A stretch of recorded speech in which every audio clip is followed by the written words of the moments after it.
মহারাজ কৃষ্ণচন্দ্রের রাজপ্রাসাদ। আমার তো একটা কাজ আছে, সেগুলো মিটিয়ে আমি আবার এখানে তোমার জন্য অপেক্ষা করব। ঠিক আছে, তাহলে আমি এগোই।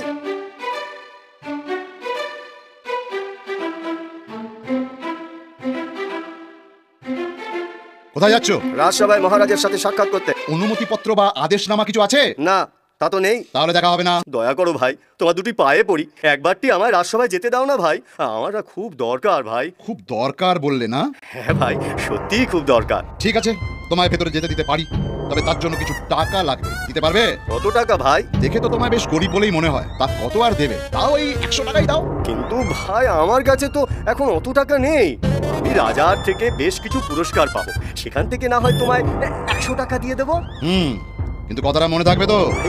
এই আমার মরা বাপের দিব্যি খেয়ে বলছি, মহারাজের থেকে যদি পুরস্কার স্বরূপ অর্থ পাই, তাহলে তার থেকে 100 টাকা আমি তোমায় দেব দেব দেব। আর যদি অন্য কিছু পাই, তাহলে আধা আধি বকরা। রাজি তো? রাজি রাজি। যাও, এবার যাও।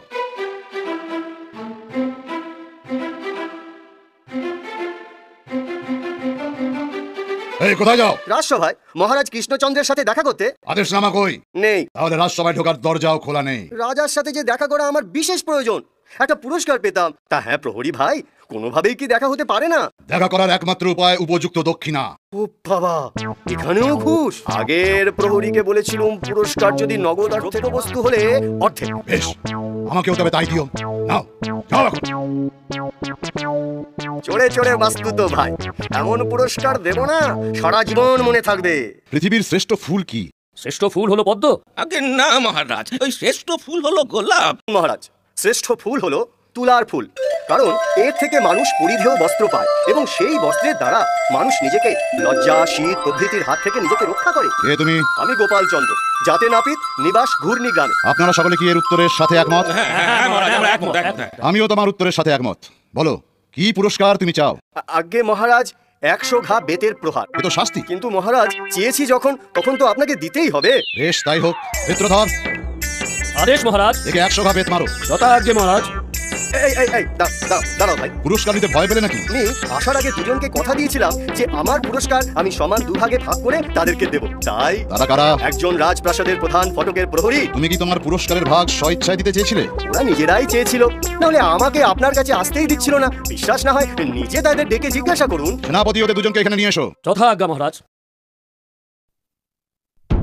মহারাজ, অপরাধী আপনার সামনে উপস্থিত। কিরে, তোরা এর থেকে ঘুষ চেয়েছিলিস? হ্যাঁ, মানে ঘুষ মানে ঠিক। মহারাজ, মহারাজ ক্ষমা করে দিন মহারাজ, এমনটি আর কখনো হবে না মহারাজ। হ্যাঁ মহারাজ, সত্যি খুব অন্যায় হয়ে গেছে, এবারটির মতো ছেড়ে দিন মহারাজ, কথা দিচ্ছি এমন ভুল আর জীবনে হবে না। ঠিক আছে, এবারের মতো আমি তোদের ছেড়ে দিব। শুধু তাই নয়, এ প্রাপ্য পুরস্কার তোদের সমান ভাগে ভাগ করে দিব।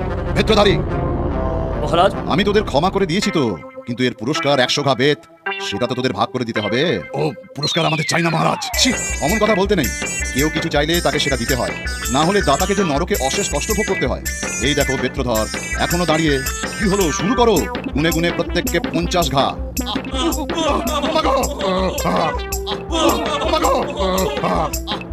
মহারাজ, মহারাজ, ওদের এই পুরস্কারের কথা সারা জীবন মনে থাকবে। যা বলেছো।